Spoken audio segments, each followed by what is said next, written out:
Hello everyone, you are watching Ed Plus Home Tutor and in this session of Indian Polity and Constitution, we will study Article 82. तो शुरू करते हैं बिना किसी देरी के।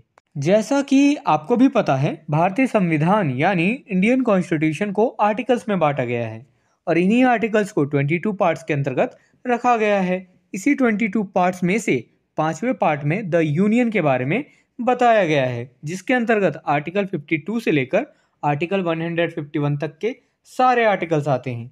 यहाँ हम बस आर्टिकल 82 पर चर्चा करेंगे। देखिए, आर्टिकल 82 पार्ट 5 के चैप्टर 2 के अंतर्गत आता है। चैप्टर 2 में पार्लियामेंट के बारे में डिस्कशन किया गया है। यहाँ मैं पहले कंटेंट को इंग्लिश में रीड करूँगा, फिर उसकी मीनिंग आपको हिंदी में समझाऊंगा ताकि आपको कंसेप्ट ज़्यादा से ज़्यादा समझ आ सके। Article 82 talk about readjustment after each census. Article 82 में यह बताया गया है कि हर जनगणना के बाद लोकसभा के मेंबर्स के सीटों का रीएडजस्टमेंट किया जाएगा। आगे की स्लाइड्स में हम देखेंगे कि रीएडजस्टमेंट के क्या तरीके होंगे, क्या कंडीशंस होंगे, ये सब हम आगे की स्लाइड्स में पढ़ेंगे। Upon the completion of each census, the allocation of seats in the House of the People to the states and the division of each states into territorial constituencies shall be readjusted by such authority and in such manner as Parliament may by law determine। हर एक जनगणना के पूरा होने पर राज्यों को लोकसभा में सीटों का आवंटन यानी एलोकेशन और हर एक राज्य को टेरिटोरियल कॉन्स्टिट्यूएंसीज में डिवीज़न को ऐसे अथॉरिटी द्वारा या इस तरह से रीएडजस्ट किया जाएगा जैसा कि पार्लियामेंट कानून द्वारा निर्धारित कर सकती है। मान लीजिए जनगणना हो गई, तो अब क्या किया जाएगा कि राज्यों को लोकसभा में सीटों का एलोकेशन किया जाएगा कि हर राज्य को ये सीट दे दिया जाएगा, किस राज्य को कितना सीट मिलेगा इस तरीके से बांट दिया जाएगा। और साथ ही किसी पर्टिकुलर राज्य को टेरिटोरियल कॉन्स्टिट्यूएंसीज में डिवाइड कर दिया जाएगा किसी अथॉरिटी द्वारा, जिसको एक अथॉरिटी है उसको दिया जाएगा कि डिवाइड कर दिया जाए। तो ये सब जो रीएडजस्टमेंट किया जाएगा, ये सब किया जाएगा पार्लियामेंट के द्वारा, लेकिन कानून के अंतर्गत रहते हुए।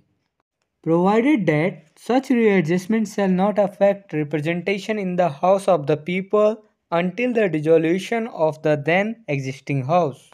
यहाँ आर्टिकल 82 में एक शर्त है कि रीएडजस्टमेंट से लोकसभा में रिप्रेजेंटेशन तब तक अफेक्ट यानी प्रभावित नहीं होगा जब तक कि मौजूदा सदन यानी लोकसभा का डिसोल्यूशन नहीं हो जाता।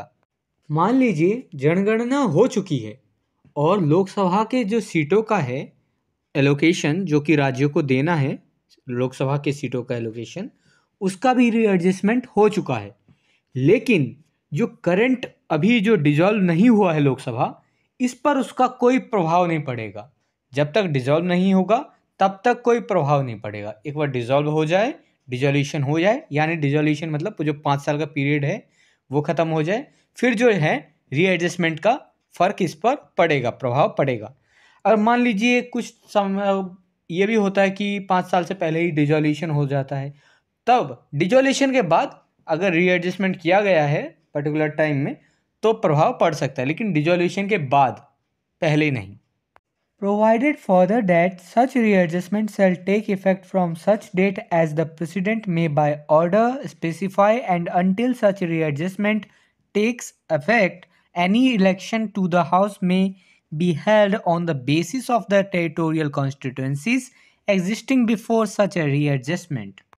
देखिए, यहाँ एक और बात समझ लेने वाली है कि ऐसा रीएडजस्टमेंट उस तारीख से इफेक्ट में आएगा जैसा कि प्रेसिडेंट आदेश द्वारा स्पेसिफाई करे, और जब तक ऐसा रीएडजस्टमेंट इफेक्ट में नहीं आ जाता तब तक सदन यानी हाउस के लिए कोई भी चुनाव रीएडजस्टमेंट से पहले एग्जिस्टिंग टेरिटोरियल कॉन्स्टिट्यूएंसीज के आधार पर कराया जा सकता है। देखिए, किसी भी जनगणना के बाद जो रीएडजस्टमेंट किया जाता है वह तब तक इफेक्ट में नहीं आता है जब तक प्रेसिडेंट अपने आदेश द्वारा स्पेसिफाई ना करे। तो तब तक क्या करें, है ना? अब चुनाव तो करवाना ही है, तो चुनाव किस बेसिस पे किया जाएगा?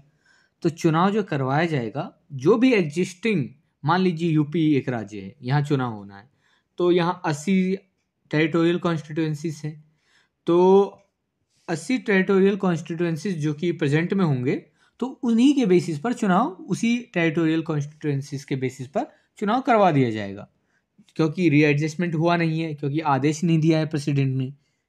तो इस तरीके से इसको हैंडल कर लिया जाएगा।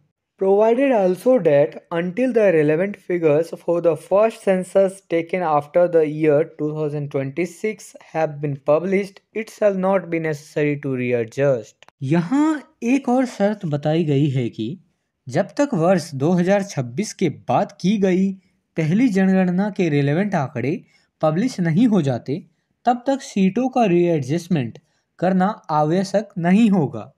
आप इसे यहाँ आसान शब्दों में समझिए। लोकसभा में जो सीटों का एलोकेशन किया जाता है राज्यों को, वो और साथ ही जो राज्यों में टेरिटोरियल कॉन्स्टिट्यूशन को डिवाइड किया जाता है राज्यों के बीच, तो उन दोनों चीज़ों का जो है तब तक ये नहीं किया जाएगा। मान लीजिए 2026 में अब जनगणना होनी है, तो अभी रीएडजस्टमेंट तो 2026 के बाद ही होना है ना, तो अभी तो कोई मतलब ही नहीं बनता रीएडजस्टमेंट का।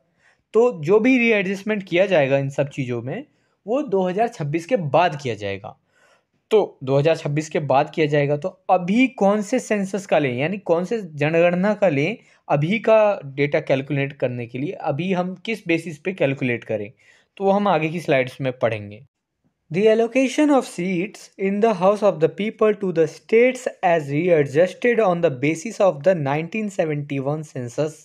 राज्यों को लोकसभा में सीटों का आवंटन यानी एलोकेशन के लिए रीएडजस्टमेंट 1971 की जनगणना के आधार पर किया जा सकता है। The division of each state into territorial constituencies as may be readjusted on the basis of the 2001 census.